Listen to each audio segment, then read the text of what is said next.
కాణిపాకం ఆలయ పాలక మండలి కీలక నిర్ణయాలు తీసుకుంది. ప్రధాన ఆలయంలో మూల విరాట్ వెనుక భాగంలో బంగారు తాపడం గోడకు ఏర్పాట్లకు నిర్ణయం తీసుకున్నారు. రాగిరేకుల బంగారు తాపడం ఏర్పాటు చేసి అమర్చి గోడను నిర్మించబోతున్నట్టుగా తెలిపారు. ప్రధాన ఆలయంలో బంగారు వాకిలి ఏర్పాటు చేయడానికి దాతలు ముందుకు వచ్చారన్నారు. దాతలు ఐకారవి, గుత్తికొండ శ్రీనివాస్, రామకృష్ణ ప్రసాద్ సహకారంతో బంగారు వాకిలి, వెండి వాకిలిని ఏప్రిల్ నెలలోపు అందుబాటులోకి తీసుకొస్తామని వివరించారు. ప్రధాన ఆలయంలో అనుబంధంగా ఉన్న ఆంజనేయ స్వామి ఆలయాన్ని 1.10 కోట్లతో రాతి కట్టడం కట్టడానికి దాత అనిల్ కుమార్ ముందుకొచ్చారు. లడ్డూ పోటు, అన్నదాన భవనం, ఆర్చ్లను ఫిబ్రవరి 10 లోపు ఖరారు చేసి శంకుస్థాపన చేయబోతున్నట్టుగా తెలిపారు. కాణిపాకంలోని వరదరాజస్వామి ఆలయంలో పున్నమి గరుడ సేవ నిర్వహించారు.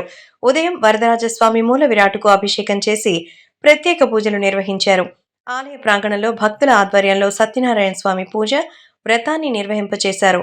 అనంతరం రాత్రి శ్రీదేవి భూదేవి సమేత వరదరాజస్వామి ఉత్సవ విగ్రహాలను గరుడ వాహనంపై ఉంచి పురవీధులలో ఊరేగించారు.